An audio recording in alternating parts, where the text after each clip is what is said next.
So we're going to look at Genesis chapter 37.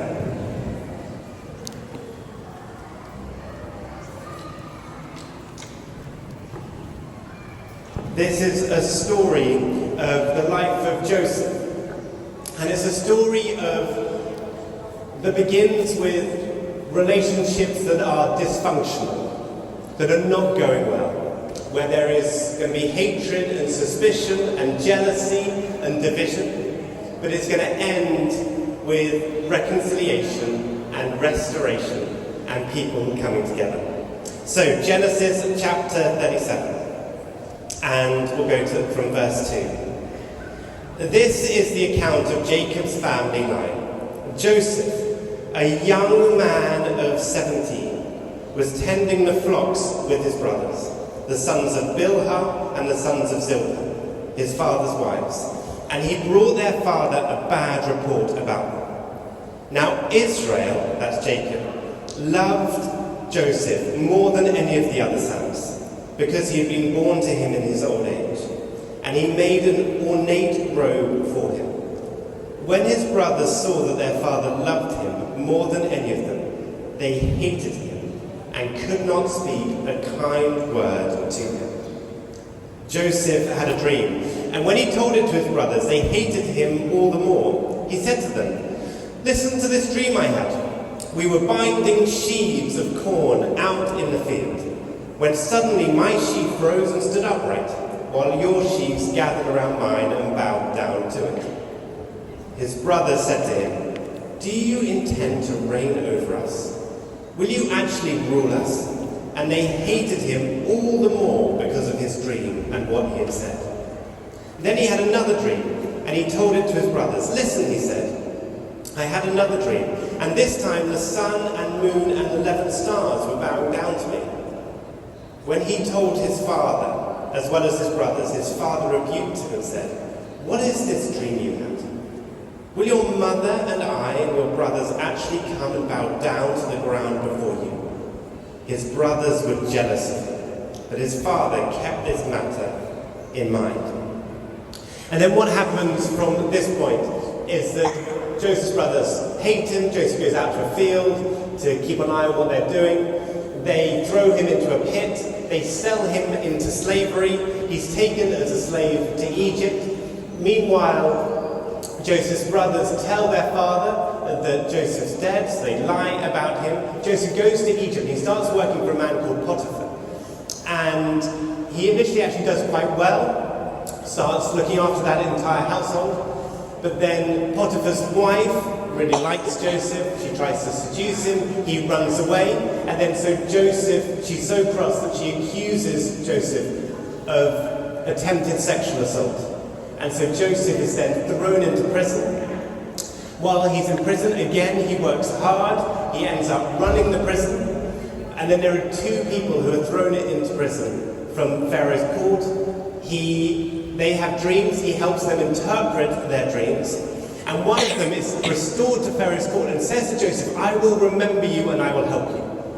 But then he forgets him and doesn't help him. So again he is forgotten, staying in prison. Eventually Pharaoh has a dream. The man whose dream Joseph had interpreted before finally remembers Joseph, tells Pharaoh. Pharaoh calls on Joseph. Joseph interprets the dream for Pharaoh, tells Pharaoh what to do, and ends up ruling Egypt on behalf of Pharaoh and organising this long-term project for the feeding of Egypt and the surrounding areas through a disastrous famine. And then Joseph's brothers come down to Egypt. They think he's dead, and they come down to Egypt, and Joseph puts them through various different tests and different scenarios, concealing his identity from them. But then you get finally to this moment in Genesis 45, where Joseph is about to reveal his true identity to his brothers. And it says this, Genesis 45 verse 1. "Then Joseph could no longer control himself before all his attendants, and he cried out, 'Make everyone leave my presence.' So there was no one with Joseph when he made himself known to his brothers. And he wept so loudly that the Egyptians heard him, and Pharaoh's household heard about it. Joseph said to his brothers, "I am Joseph. Is my father still living?" But his brothers were not able to answer him, because they were terrified at his presence. Then Joseph said to his brothers, "Come close to me." When they had done so, he said, "I am your brother Joseph, the one you sold into Egypt. And now do not be distressed, and do not be angry with yourselves for selling me here, because it was to save lives that God sent me ahead of you. For 2 years now there has been famine in the land, and for the next 5 years there will be no ploughing and reaping. But God sent me ahead of you to preserve for you a remnant on earth, and to save your lives by a great deliverance." A few years ago, I was at a conference, and this was it wasn't a Christian conference, it was a secular conference. And they talked about, just one moment. I've lost quite a lot of strength recently, I can't even get the lid off the pen. Anyway, I was at this conference, and they talked about something called the map of meaning. And I found it really interesting, because I think it has really significant implications for how to understand each of our purposes in life, the purpose of a church, but also how to live in community with one another. And in this has been done by researchers and academics in New Zealand, actually, it's where it originated. I need to be careful of the speaker. Is that all right? In it they said, you really want a balance in your life between a number of different things to have a meaningful life. The first thing is a balance between inspiration and reality. So, a meaningful life, a life with purpose, needs to have inspiration. You need to have dreams. You need to have vision. And this is so important for yourself, and it's important for a church. And to be a Christian is to be someone who has chosen for your life the inspiration of Jesus Christ. Jesus Christ is your inspiration. And a church is a community of people that have made their collective inspiration Jesus Christ, his life, his death, and his resurrection. But you need not only inspiration, you also need reality. You need the dreams to become a reality. You need inspiration to turn into implementation. And so you need this ability for these dreams to become a reality. And that is actually the story of Joseph. Joseph is a young man who starts with dreams.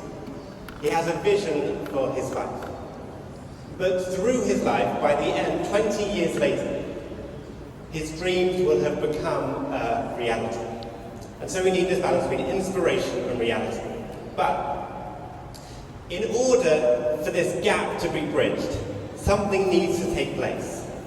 And so what you need is a balance between, let's switch pens, between being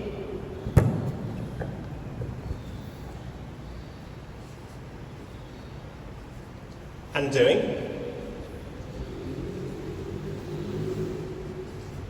and between the self and others.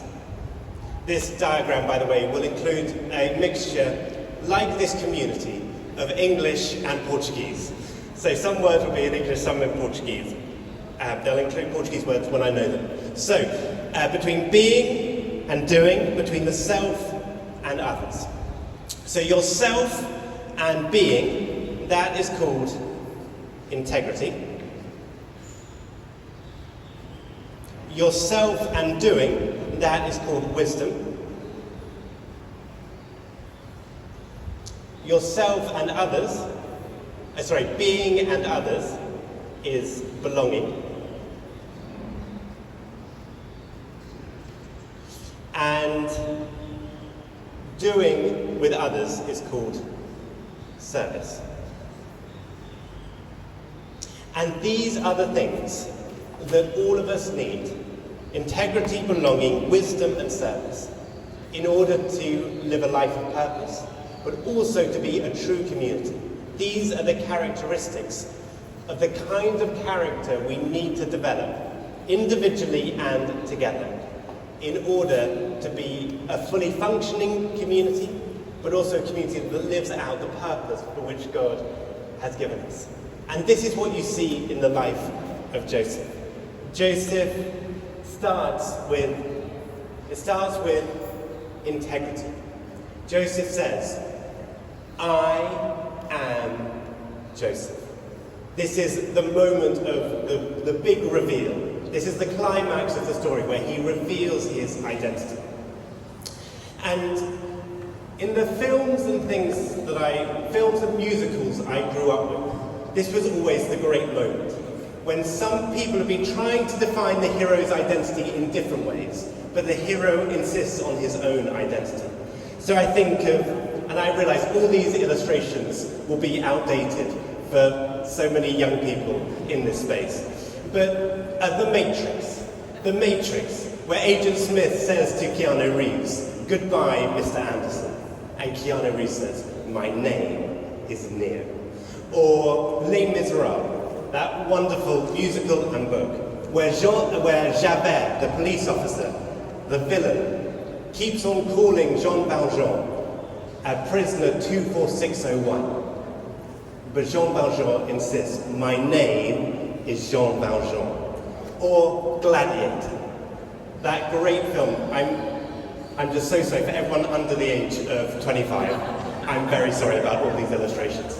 Gladiator, where the Emperor Commodus says to Russell Crowe, the gladiator, "Slave, remove your helmet and tell me your name." And Russell Crowe responds something like, "My name is Maximus Decimus Meridius, General of the armies of the North, Commander of the Felix Legions, servant of the true Emperor Marcus Aurelius, father to a murdered son, husband to a murdered wife, and I will have my vengeance in this life or the next." Or something like that. But what they are doing is they are insisting on their identity when others have attempted to define them in different ways. Now, the interesting thing about Joseph is that this is a long story, several chapters long, and no one ever refers to or calls Joseph by his name in the whole story. To his brothers, he is that dreamer, the boy, your son, or our brother. To Potiphar and his wife, he is that Hebrew slave. To Pharaoh, he gives Joseph a new name, which is Zaphaneth Paneah, and then he becomes known as the ruler of Egypt. So throughout the story of Joseph, he is always defined either by his successes or his failures, or by his nationality or his position in society. No one has called him Joseph for 20 years. He has always been defined by something else. But through the highs and lows, Joseph has not lost a sense of who he is. He says, "I am Joseph." Throughout our lives, people will try to define us in different ways. They'll try to define us by our failures or by our successes. They will try to define us by our race or our position in society. But we need to be people who know who we are, as those who are loved by God. He says, "I am Joseph." There is actually one person who calls Joseph, or refers to Joseph by his name, and that's Joseph's father, Jacob. Jacob, who loved Joseph genuinely, abundantly, but imperfectly. And we, each of us, have a Heavenly Father who loves us genuinely, perfectly, abundantly, eternally, and perfectly. And He is the one who defines our identity. So, We need to be people of integrity, secure in our identity. The second thing is we need to be people of wisdom. That is, people who are able to use their gifts and express themselves in the ways that God has made us to be. So Joseph goes through all these terrible experiences. He is sent away from his home. He finds himself in slavery and then in prison. But in every place he goes to, he uses his gifts. He works hard. He's proactive. He is not helpless. And so he starts running Potiphar's household. And then when he's thrown in prison, he starts running the prison. Then when he goes into Pharaoh's court, he starts running the whole of Egypt. He's always using his gifts, but he uses them wisely. He starts off in the story as a young man, being very unwise in the use of his gifts. And so he brings a bad report about his brothers. He has a dream and he has no self-control to think, I might keep this one to myself. He thinks, I'll just tell everyone. He's someone who, where the brothers are out working in the fields, he's just observing and keeping an eye on them. And so he is impractical, he lacks self-control, he does what he wants. But through the process of this story, Joseph learns wisdom. And so he moves from doing what he wants to doing what is right. There's this fascinating line when Potiphar's wife tries to sleep with Joseph. And Joseph says to her, he refuses and said, it would not be right. He doesn't say, I'm sorry, I'm not attracted to you. He says it's not right. For all we know, Joseph was very attracted to her. He may even have been in love with her. But he knew it was not right. And he's learned to do what's right rather than what he wants. He's become someone, he's moved from being someone who is impractical to someone who is practical. At the start, he's just a dreamer, watching while his brothers do the work. But as the story progresses, he works hard, he becomes organized, he makes long-term plans that he puts into action. He's gone from being a dreamer to being a doer, impractical to being practical. Sarah Brannock said that the world needs dreamers and the world needs doers. But most of all, the world needs dreamers who do. Wisdom. That is something we need to become, people of wisdom. Thirdly, belonging. Joseph says to his brothers, come close to me. Joseph has experienced so much pain in his relationships. His father made him his favorite, which caused all kinds of problems. His brothers hated him, sold him into slavery, and lied about him. Then his boss, Potiphar, his boss's wife, then accuses him of something he didn't do. His boss then throws him into prison. In prison, he's forgotten about, even when people have said that they would remember him. He has been rejected, he's been betrayed, he's been ill-treated, he's been forgotten, he's been neglected. It's been pain in his family relationships and pain in his professional relationships. And when we go through these difficult, painful experiences, in places where people should know better, we can respond either with retaliation, we hurt those who hurt us. We can respond by becoming hardened, hard hearts, in an effort to try and protect ourselves so that whatever happens around us, we're not affected. Or we can keep people at a distance so that people can't come close enough to hurt us again. But look at the way that Joseph responds to his brothers. Instead of retaliation, he pours out kindness to his brothers. Instead of becoming hard-hearted, he weeps. His heart has remained soft. And instead of keeping his brothers at a distance, he says, come close to me. He's finally learned how to do relationships right. At the beginning of the story, he seems to bring out the worst in everyone around him. But by the end, he's learned how to bring out the best in those around him. He's learned how to belong, how to allow people to come close. It's belonging. And then finally, service, which is about doing for other people, connecting ourselves to something that is beyond ourselves. When Joseph starts, and when we first read about Joseph, everything is about himself. So his dreams are about himself. It's about other people gathering around him and bowing down to him. So the dreams are maybe not uncommon dreams for a teenager. It's to be successful, it's to be popular, it's to be a celebrity. For everyone to love us. And it's centered around him. But by the end of the story, it's fascinating because they say his brothers, he reveals himself to his brothers. They're obviously really worried about what Joseph is going to do. And he says, don't worry, everything that took place, and you'd expect him to say, for the fulfillment of my dreams.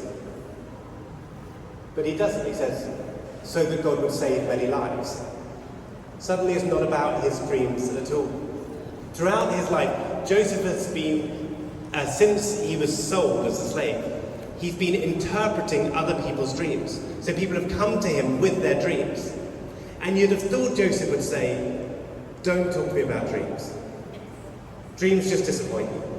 My dreams haven't happened, your dreams won't happen. So don't talk to me about dreams, it's just too painful.